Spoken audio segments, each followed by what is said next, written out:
around goals and tasks. The reason I picked this topic for this week, because actually it was one of the questions that came up during one of our sessions, group coaching sessions last week. And I went into that briefly, but I started thinking about it that this is a challenge for many people. I mean, and my hand is up. I've dealt with a fair share of this in my life, having run multiple businesses, having a family, community, so many things that I'm dealing with at the same time. I have run into a fair share of this myself, and I'm consistently dealing with clients or helping my clients deal with this on a regular basis. So I thought I would break this down for you into some things that you can think about. So I'll break it down into two areas. Just remember that these are very interconnected. You cannot actually separate it. I'm just separating for the sake of conversation here. So the first one being is the planning process. So a lot of times we get overwhelmed because we actually don't have a planning process. We say that we do, but we don't actually have it. This is actually one of the reasons why I walked you through the whole strategic goal setting. And even that wasn't enough, to be honest. I think it was Abraham Lincoln who said this: if I had 1 hour to cut down a tree, I would spend 45 minutes sharpening my axe. And in our case, our sharpening part is the strategic planning and the vision building and all the stuff around, not just the action piece. As much as we're taught to take action, while that's great advice as we're starting out, because we just need to jump in there, because a lot of people are held back by their fears. But assuming that you've dealt with some of your hangups and fears and you've jumped into your business or your work, or you're moving forward, and you're moving towards moving your business forward, whether it's in real estate, coaching, or entrepreneurship or something, that's one part of it, or actually creating a better quality of life for yourself and your family, and you're moving in that direction. At times you find that, holy shoot, there's so many moving pieces. How do I tackle all of them? And that's where the planning process comes in. And while that's connected to psychology, you cannot separate it, which is the second piece, but I'm going to have to kind of break them down together in a sense, because you can't separate it. First of all, most people don't plan because you can see that they think that if they plan, they have to commit to something, and there's a fear around that obligation and commitment. In fact, there is actually a fear of obligation that we have. That we don't even notice sometimes. So the planning process helps us, just the process of planning helps us commit to certain things. This is why block times, goal setting, and all these things are so important. But is goal setting and block times enough? A lot of people set goals and block their time out, but did they actually do it? Well, they put it on their calendar, but when the time comes, they end up getting distracted. Why do they get distracted? Couple reasons. So the planning process is not working. They're not deeply connected to their vision. They're not deeply connected to their goals, or they are not clear as to which direction they're moving forward, or they need some kind of support. So that planning process needs to be intact. And if you haven't gone through the vision building and the strategic goal setting exercise, please go there after this training, and really go through it. Walk yourself through it, even if you weren't there in this session. Even if you were there, go through it one more time. Because once your vision becomes clear, and many of you have given me this feedback, as you go through this vision exercise, as you clarify your vision, as you write it down, as you picture it, as you feel it, as you see it, it becomes like a reality in our mind. And then the second part of it becomes really, it becomes simpler. Not simple, because it is pretty complex, but as you saw last time as I did the strategic goal setting exercise, there's a bigger version of that, but I actually boiled it down to the most basic parts that I could. If you don't have that vision clear, you won't know where each part goes. As you could see, goal setting strategically for your whole life is very, very complex. And that means that you need to create that vision, be clear about it, and then actually sit down for at least a couple hours, look through all of your life, not just business, not just personal life, all of your life, your growth, your relationships, your business contribution, and really look at what is it impacting me. And once again, if you need a process for that, watch the last group coaching session recording. We went through that in detail, so I'm not going to cover that. So assuming that you have a process, and by the way, the reason it's connected to psychology, like I said, a lot of people don't create that because then they fear that they're going to be committed to it.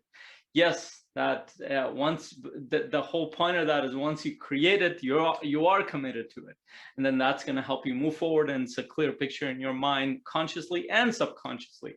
And if you want this to be drilled down even more, put the vision up on board, put your goals up on a board. You should be looking at your projects, your goals, your tasks every day, even if you think they overwhelm you. Now we're going to go towards this more of the psychology piece. So let's say you've done all of that, and then you're looking at your goals like, too many things in there. What do I do about this? Well, I'm here to tell you, going back again, you haven't gone through your own vision. When we get overwhelmed with our tasks and goals because we've taken on too many things, you're not clear about the kind of lifestyle you're building, you're not clear about who you are, you're not clear about your boundaries, which all go into that vision piece. So you're taking on too many things, and that and you're not aware of how much time and resources you have in a day. By the way, resources, time, energy, these are all interconnected. That means that in a given day, you have a limited amount of time, you have a limited amount of energy for decision making, for creative work, for doing all sorts of things, and you have limited resources. Even if your resources are beyond what you do normally, your time and energy are really important. So what are you spending that time on? Especially in those first few hours of the day, are you spending it on the things that really need to move forward, that require a lot of decision-making power? If you are, great. If you're not, and you're leaving it for later in the day, that could be a problem. So consider that as a tip.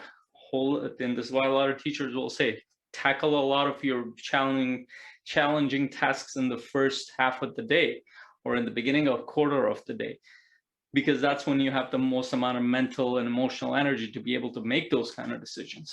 But the other piece is that fear actually plays, even if you have a process and all that stuff, it can hold us back, especially if you're going towards things that really are a little scary, because you have no idea what the outcome is going to be. That requires a lot of courage. This is why we tackle courage, and we talk about courage so much.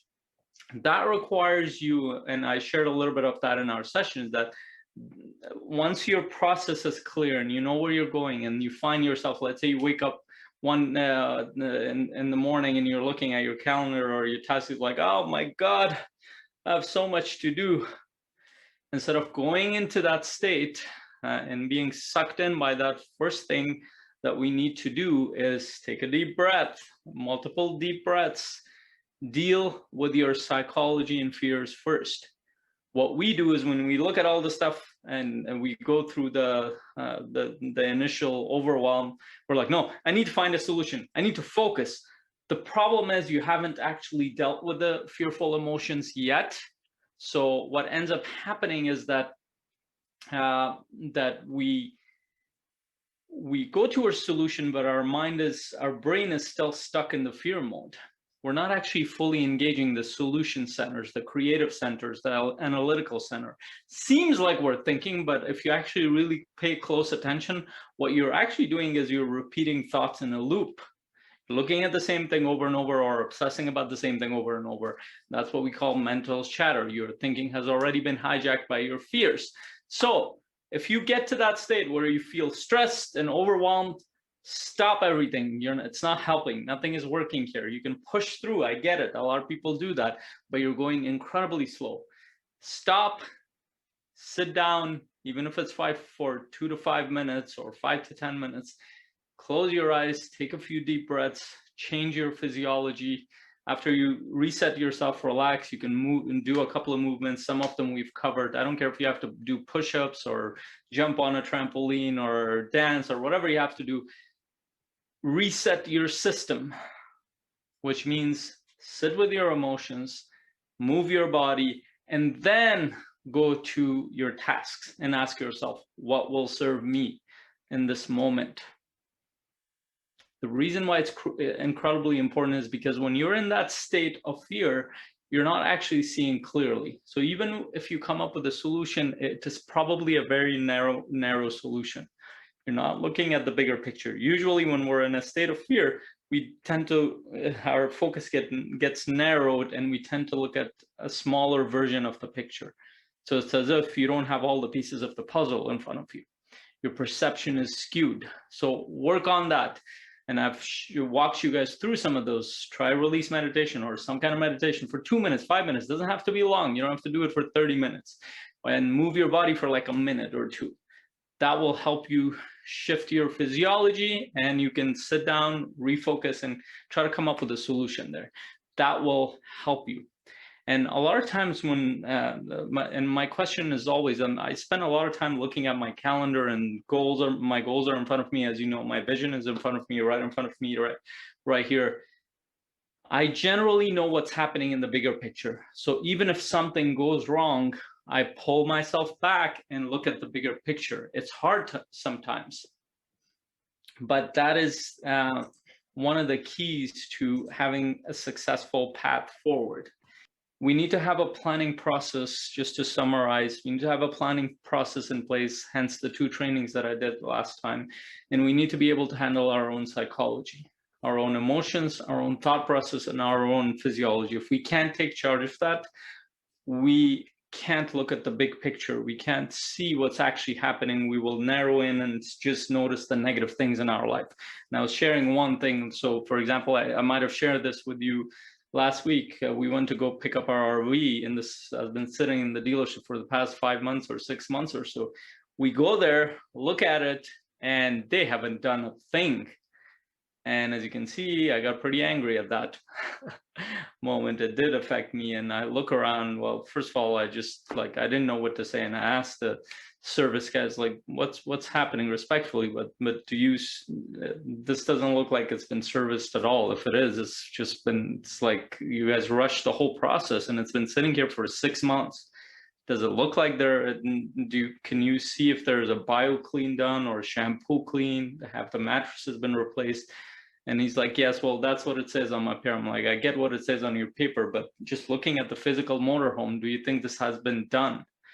And obviously he was quiet, didn't know what to say. He said he's going to talk to his boss. But as I leave that place, we spent a whole day driving up there, because it's about an hour and a half back, obviously the planning process in it. And I had to really recenter myself, because in that moment, what happened was, holy shoot, this is going to screw up our time away together in the next month as camping and stuff opens up. But I had to really take charge of my physiology, really sit down. It was not easy, because we had been planning this for a while, and it does break a lot of our plans, which is very normal in the world.